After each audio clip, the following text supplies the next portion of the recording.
Hello दोस्तों, स्वागत है आपका हमारे चैनल यूपी एग्ज़ाम क्विज़र में।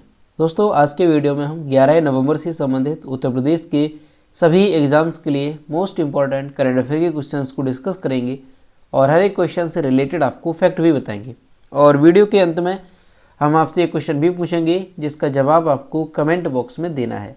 और अगर आपको इस वीडियो की PDF डाउनलोड करनी है तो इसकी जो PDF है वो आप हमारे टेलीग्राम ग्रुप से डाउनलोड कर सकते हैं। टेलीग्राम ग्रुप की लिंक आपको वीडियो के डिस्क्रिप्शन में मिल जाएगी। तो चलिए शुरू करते हैं। वीडियो स्टार्ट करने से पहले हम कल के क्वेश्चंस का रिवीजन करेंगे। कल का पहला क्वेश्चन है, उत्तर प्रदेश सरकार ने मथुरा वृंदावन को कब तक कार्बन न्यूट्रल टूरिस्ट डेस्टिनेशन बनाने की घोषणा की है। ऑप्शन नंबर यहाँ पे ए करेक्ट होगा, साल 2041 तक।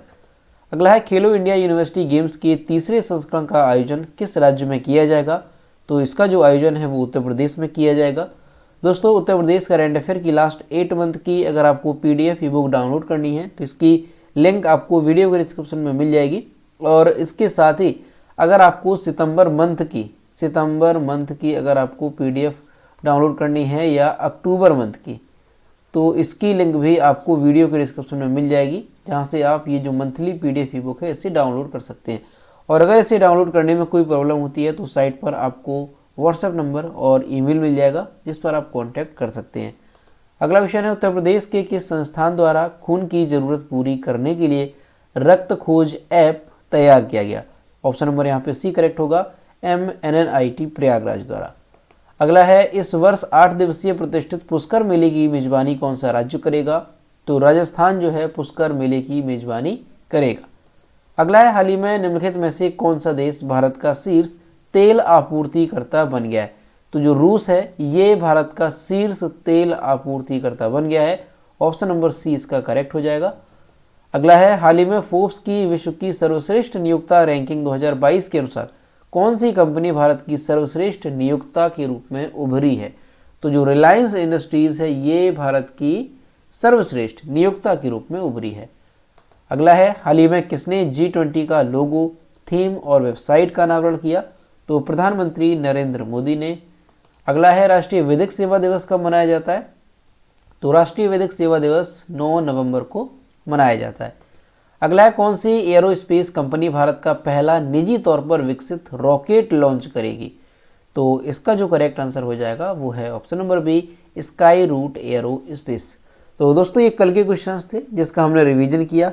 अब हम शुरू करते हैं आज का सेशन। आज का पहला क्वेश्चन है, किस शहर में PM गति शक्ति मल्टी मॉडल जलमार्ग शिखर सम्मेलन आयोजित होगा। ऑप्शन नंबर यहाँ पे बी करेक्ट हो जाएगा, वाराणसी में।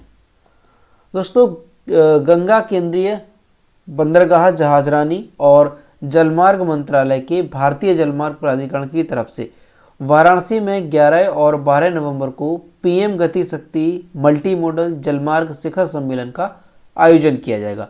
कार्यक्रम में कई केंद्रीय मंत्री सहित मुख्यमंत्री योगी आदित्यनाथ भाग लेंगे। पंडित दीनदयाल हस्तकला संकुल में जलमार्ग मंत्री सर्बानंद सोनोवाल इसका उद्घाटन करेंगे। तो दोस्तों, इसे याद रखेंगे कि जो PM गति शक्ति मल्टी मॉडल जलमार्ग शिखर सम्मेलन है इसका आयोजन कहाँ पे किया जाएगा। तो उत्तर प्रदेश के वाराणसी में 11 और 12 नवंबर को इसका आयोजन किया जाएगा। और कौन सा मंत्रालय इसका आयोजन कर रहा है। तो यहाँ पे गंगा नहीं होगा, केंद्रीय बंदरगाह जहाजरानी और जलमार्ग मंत्रालय के द्वारा जो है इसका आयोजन किया जाएगा। ठीक है, इस चीज़ को याद रखेंगे आप, वाराणसी में 11-12 नवंबर को। अगला क्वेश्चन है, हाल ही में किसने नेशनल हेल्थ मिशन ने शहरी क्षेत्र में राष्ट्रीय बाल स्वास्थ्य कार्यक्रम के संचालन को मंजूरी प्रदान करती है। ऑप्शन नंबर यहाँ पे बी करेक्ट होगा, ब्रजेश पाठक। दोस्तों, 9 नवंबर 2022 को उत्तर प्रदेश के जो उप मुख्यमंत्री हैं ब्रजेश पाठक, इन्होंने ये जानकारी दी है कि नेशनल हेल्थ मिशन ने शहरी क्षेत्र में राष्ट्रीय बाल स्वास्थ्य कार्यक्रम के संचालन को मंजूरी प्रदान कर दी है। इसके तहत बच्चों की जन्मजात बीमारियों की पहचान कर उनका इलाज किया जाएगा। जो उत्तर प्रदेश के उप मुख्यमंत्री हैं ब्रजेश पाठक, इन्होंने बताया कि पहले चरण में प्रदेश के 15 जिलों में, याद रखेंगे पहले चरण में 15 जिलों में योजना लागू की जाएगी, दूसरे चरण में 16 जिलों में और तीसरे चरण में जो बचे हुए जिले हैं उनमें से कुछ जिलों को शामिल किया जाएगा। अभी जो है पहले और दूसरे चरण में कितने जिलों को शामिल किया जाएगा ये तय किया गया है, तो याद रखेंगे पहले चरण में 15 जिले और दूसरे चरण में 16 जिलों को शामिल किया जाएगा। 15 जिलों में कुल 40 मोबाइल हेल्थ टीम रखी जाएंगी। प्रत्येक टीम में 4 सदस्य होंगे, जिसमें 1 महिला और 1 पुरुष आयुष चिकित्सक होंगे। संविदा पर करीब 60 डॉक्टर व पैरा मेडिकल स्टाफ की भर्ती होगी। तो यहाँ से आपको याद रखना है कि नेशनल हेल्थ मिशन ने शहरी क्षेत्र में राष्ट्रीय बाल स्वास्थ्य कार्यक्रम के संचालन को मंजूरी प्रदान कर दी है। और ये जो स्वास्थ्य कार्यक्रम है, इससे क्या होगा, तो इससे जो बच्चे हैं उनकी जन्मजात बीमारियों की पहचान की जाएगी और उनका इलाज किया जाएगा। ठीक, तो याद रखेंगे उत्तर प्रदेश के अभी जो पहले और दूसरे चरण में 15 और 16 जिलों को इसमें शामिल किया जाएगा इस योजना के तहत। अगला है दोस्तों, यहाँ पर कुछ इंपॉर्टेंट क्वेश्चन हैं, हम इनको रिवाइज करते हैं। यानी कि साल 2021 और 22 में जो जीआई टैग दिया गया है, तो किस उत्पाद को दिया गया है और वो उत्पाद किस राज्य से संबंधित है, ये अक्सर एग्जाम में पूछे जाते हैं। तो यहाँ से हम देखेंगे सोजत मेहंदी को जीआई टैग मिला, ये राजस्थान से संबंधित है। नागा खीरा को मिला, नागालैंड से संबंधित है। सिरारा खूंग मिर्च और तामेंग लोंग ऑरेंज को जीआई टैग दिया गया, ये मणिपुर से संबंधित है। वाड़ाकूलम और सफ़ेद प्याज ये महाराष्ट्र से संबंधित है। दोस्तों क्या है कि एग्जाम में क्वेश्चन इस तरह से पूछा जाता है कि हाल ही में किस राज्य के वाड़ाकूलम को जीआई टैग दिया गया, तब आपको याद रखना है महाराष्ट्र। जैसे पूछा जाए कि हाल ही में जुडिमा राइस वाइन को जीआई टैग दिया गया है, ये किस राज्य से संबंधित है, तब आपको याद रखना है जुडिमा राइस वाइन जो है ये असम से संबंधित है। हमारे यूपी से भी जीआई टैग दिया गया था किस उत्पाद को, तो देसावरी पान को अभी जो है जीआई टैग दिया गया है, जो कि महोबा उत्तर प्रदेश से संबंधित है। कुट्टी कट्टूर आम और एड्यूर मिर्च ये केरल से संबंधित है, इसे भी जीआई टैग मिला। कन्याकुमारी जिले की लौंग ये तमिलनाडु से है। मेदोली केला, हर्बल मिर्च और मीठे पकवान खाजे ये गोवा से संबंधित है। याद रखेंगे कुमाऊं चिवरा ऑयल, थुलमा कंबल और मनुस्यारी राजमा ये उत्तराखंड से संबंधित है, जिसको जीआई टैग दिया गया। तो ये जो है 2021 में जीआई टैग दिए गए हैं, जो कि आपको अच्छे से याद रखने हैं। अगला क्वेश्चन है, हाल ही में उत्तर प्रदेश के कितने लोगों को राष्ट्रीय फ्लोरेंस नाइटिंगेल पुरस्कार प्रदान किया गया? ऑप्शन नंबर यहाँ पे ए करेक्ट होगा, 2 लोगों को। भारत के राष्ट्रपति जो हैं वर्तमान में श्रीमती द्रौपदी मुर्मू, इन्होंने राष्ट्रपति भवन में नर्सिंग पेशेवरों को वर्ष 2021 के लिए राष्ट्रीय फ्लोरेंस नाइटिंगेल पुरस्कार प्रदान किया। कौन सा पुरस्कार है, तो याद रखेंगे राष्ट्रीय फ्लोरेंस नाइटिंगेल पुरस्कार, ठीक है, 2021 के लिए प्रदान किए गए हैं। राष्ट्रीय फ्लोरेंस नाइटिंगेल पुरस्कारों की स्थापना वर्ष 1973 में स्वास्थ्य और परिवार कल्याण मंत्रालय, भारत सरकार द्वारा समाज में नर्सों और नर्सिंग पेशेवरों द्वारा प्रदान की गई मेधावी सेवाओं के लिए मान्यता के रूप में की गई थी। यानी अगर पूछा जाए कि राष्ट्रीय फ्लोरेंस नाइटिंगेल पुरस्कार की स्थापना कब हुई थी, तो 1973 में इसकी स्थापना हुई थी।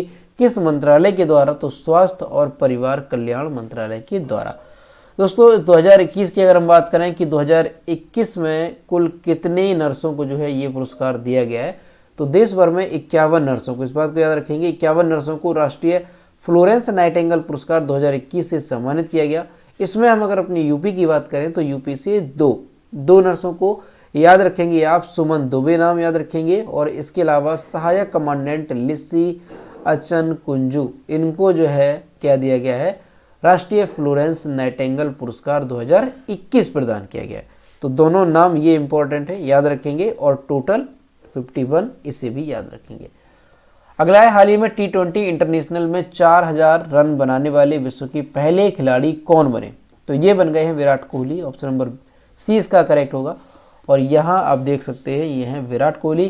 दोस्तों जो विराट कोहली हैं ये 4000 T20 इंटरनेशनल रन का आंकड़ा पार करने वाले दुनिया के पहले बल्लेबाज बन गए।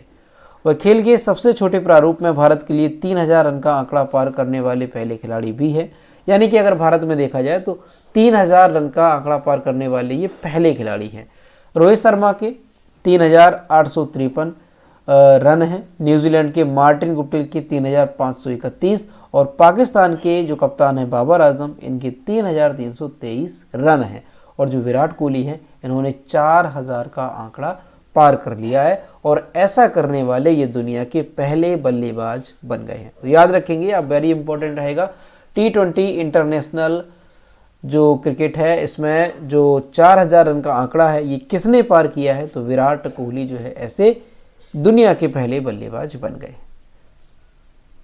दोस्तों यहाँ से कुछ क्वेश्चन और याद रखेंगे, जैसे बतौर कप्तान T20 इंटरनेशनल में सबसे तेज 1000 रन बनाने वाले भारतीय बल्लेबाज कौन है? तब आपको नाम याद रखना है रोहित शर्मा का। ठीक है, याद रखेंगे रोहित शर्मा। क्या क्वेश्चन रहेगा? बतौर कप्तान T20 इंटरनेशनल में सबसे तेज 1000 रन बनाने वाले भारतीय बल्लेबाज, तो ये हो गए रोहित शर्मा। और इन्होंने 29 पारियों में जो है ये अपने 1000 रन पूरे किए। इसके अलावा आप याद रखेंगे एक ओवर में सर्वाधिक रन बनाने का विश्व रिकॉर्ड किसके नाम पर बन गया टेस्ट क्रिकेट में? तो ये बन गया है जसप्रीत बुमराह के नाम पर। तो इसको भी याद रखेंगे, जसप्रीत बुमराह के नाम पर क्या रिकॉर्ड बना है? जसप्रीत एक ओवर में सर्वाधिक रन टेस्ट क्रिकेट में बनाने का रिकॉर्ड। ठीक है, याद रखेंगे एक ओवर में सर्वाधिक रन, इसको चीज याद रखेंगे जसप्रीत बुमराह। और इन्होंने एक ओवर में कितने रन लिए हैं? तो इसको याद रखेंगे 29 रन इन्होंने लिए हैं टेस्ट क्रिकेट में। इसके अलावा अगर आपसे पूछा जाता है कि ट्विटर पर 50 मिलियन फॉलोअर्स करने वाले पहले क्रिकेटर कौन है? तो ट्विटर पर 50 मिलियन फॉलोअर्स वाले पहले क्रिकेटर हो गए हैं विराट कोहली। ठीक है, इनका नाम याद रखेंगे, ये इनके नाम पर रिकॉर्ड है विराट कोहली के नाम पर कि ट्विटर पर 50 मिलियन फॉलोअर्स करने वाले पहले ये क्रिकेटर हैं। तो ये कुछ क्वेश्चन हैं, आप अच्छे से याद रखेंगे।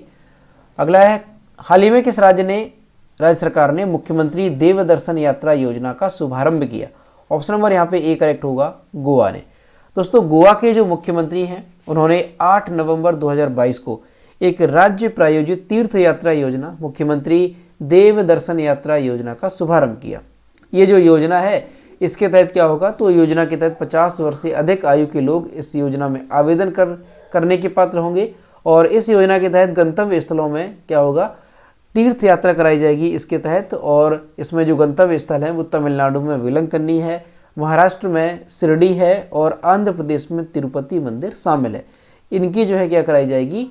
तीर्थ यात्रा कराई जाएगी। सरकार यात्राओं के दौरान तीर्थ यात्रियों के भोजन और बोर्डिंग का ध्यान रखेगी।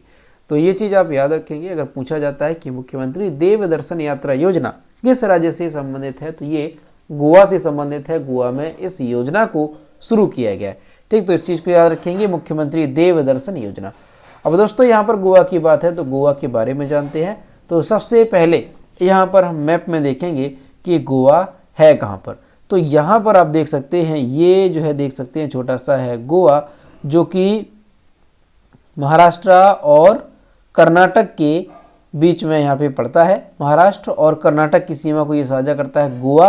दोस्तों जो गोवा है ये इसकी कैपिटल क्या है? तो पणजी। गोवा के चीफ मिनिस्टर हैं प्रमोद सावंत और गोवा के गवर्नर हैं PS श्रीधरन पिल्लई।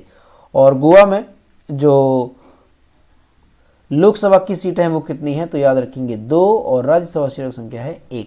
दोस्तों जो गोवा है ये कई बार एग्जाम में पूछा जाता है कि क्षेत्रफल की दृष्टि से भारत का सबसे छोटा राज्य कौन सा है? तो एरिया वाइज अगर देखा जाए तो जो गोवा है ये 28 नंबर पर आता है, यानी भारत का सबसे छोटा राज्य है।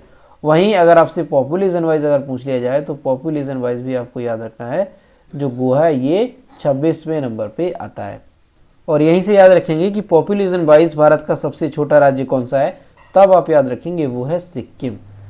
ये भी एग्ज़ाम में कई बार पूछा जाता है, तो ये दोनों याद रखेंगे, गोवा और सिक्किम को। दोस्तों गोवा से कुछ इंपॉर्टेंट क्वेश्चन आपको याद रखने हैं। जैसे एग्जाम में क्वेश्चन आपसे पूछा जा सकता है, वेरी इंपॉर्टेंट है, कि हर घर जल वाला पहला राज्य कौन सा है? तो आप याद रखेंगे हर घर जल वाला पहला राज्य कौन सा है? तो ये है पहला राज्य, तो ये कौन सा है? तो ये है गोवा। इसको याद रखेंगे, हर घर जल वाला पहला राज्य गोवा। इसके अलावा भारत का पहला रेबीज मुक्त राज्य कौन सा है? तो आप याद रखेंगे गोवा। दोस्तों ये क्वेश्चन आप लोग जो है नोट कर लिया करें ताकि आपको रिवाइज करने में आसानी हो। ठीक है, याद रखेंगे हर घर जल वाला पहला राज्य गोवा। इसके अलावा भारत का पहला रेबीज मुक्त राज्य कौन सा है? तो वो भी है गोवा। इसके अलावा आप याद रखेंगे कि आर्टिकल 44 या समान नागरिक संहिता लागू करने वाला भारत का पहला राज्य कौन सा है? तब भी आप याद रखेंगे गोवा। ठीक है, तो इस चीज़ को याद रखेंगे। और दोस्तों गोवा से संबंधित एक फेस्टिवल भी पूछा जाता है, सिग्मो फेस्टिवल। ठीक है, याद रखेंगे कौन सा है? सिग्मो फेस्टिवल जो है ये किस राज्य से संबंधित है? तो आप याद रखेंगे गोवा से ये संबंधित है। ठीक है, सिग्मो फेस्टिवल। तो ये गोवा से संबंधित कुछ इंपॉर्टेंट क्वेश्चंस थे, इसको आप अच्छे से याद रखेंगे। अगला है, फोर्ब्स की टॉप 20 एशियाई महिला उद्यमियों की सूची में कितनी भारतीय महिला उद्यमियों के नाम शामिल है? तो इसका जो करेक्ट आंसर है वो है ऑप्शन नंबर बी, 3 महिलाओं के नाम इसमें शामिल हैं। दोस्तों, हाल ही में फोर्ब्स की ओर से टॉप 20 एशियाई महिला उद्यमियों की सूची जारी की गई और इस सूची में 3 भारतीय महिला उद्यमियों के नाम शामिल है। फोर्ब्स के नवंबर अंक में प्रकाशित सूची में steel authority of India limited की चेयरपर्सन सोमा मंडल, नाम याद रखेंगे।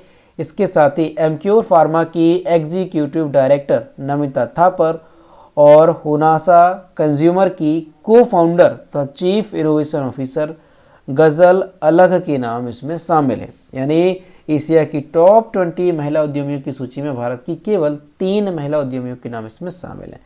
अब यहाँ पे जो सोमा मंडल है, इनके बारे में याद रखेंगे। ये steel authority of India limited की चेयरपर्सन है। जो नमिता थापर हैं, ये एमक्योर फार्मा की एग्जीक्यूटिव डायरेक्टर हैं।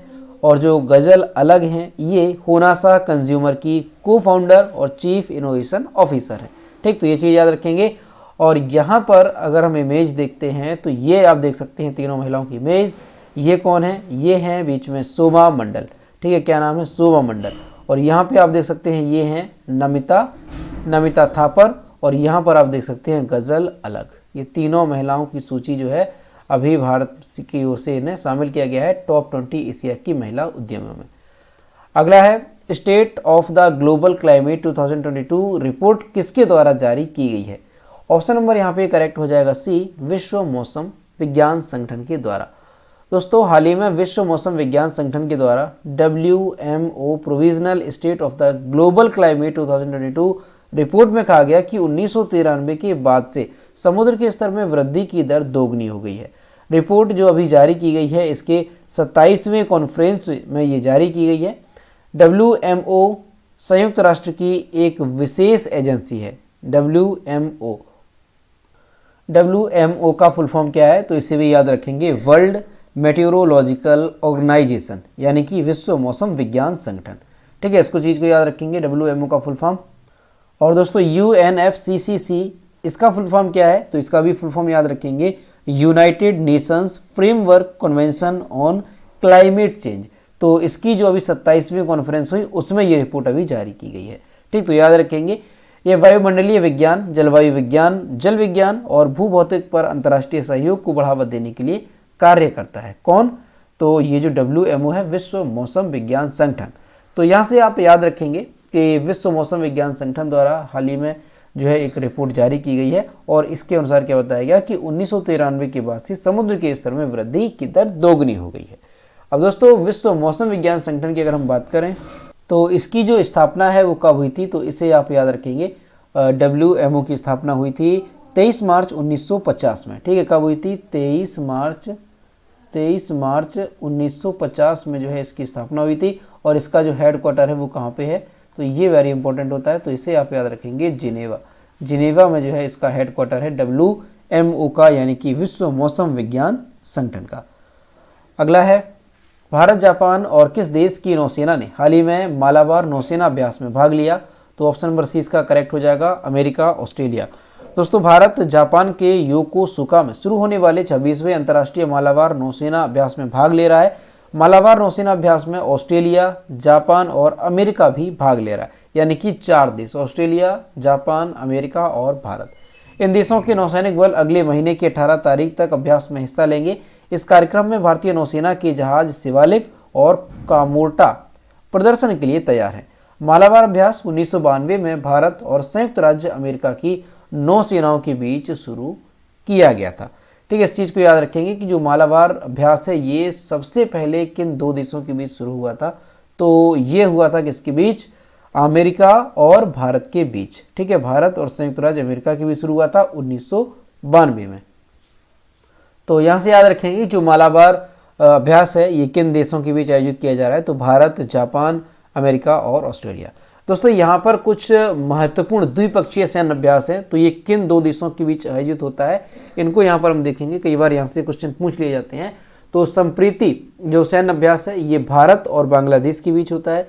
मित्र शक्ति भारत और श्रीलंका के बीच। मैत्री अभ्यास भारत और थाईलैंड के बीच। वज्र प्रहार भारत और अमेरिका के बीच, गरुण शक्ति भारत और इंडोनेशिया के बीच, शक्ति अभ्यास ये भारत और फ्रांस के बीच होता है, धर्मगोर्जियन भारत और जापान के बीच होता है, सूर्य किरण भारत और नेपाल के बीच, सिम्बेक्स भारत और सिंगापुर के बीच। तो ये कुछ द्विपक्षीय सैन्य अभ्यास थे जो कि वेरी इंपॉर्टेंट है, इन सभी को आप अच्छे से याद रखेंगे। अगला है अरुणा मिलर किस अमेरिकी राज्य के उपराज्यपाल का पद संभालने वाली पहली भारतीय अमेरिकी बन गई है? ऑप्शन नंबर यहाँ पे सी करेक्ट हो जाएगा, मैरीलैंड। दोस्तों भारतीय अमेरिकी राजनीतिज्ञ अरुणा मिलर ये जो है मैरीलैंड राज्य में उपराज्यपाल का पद संभालने वाली पहली भारतीय अमेरिकी बन गई हैं। उनका जन्म 1964 में हैदराबाद में हुआ था।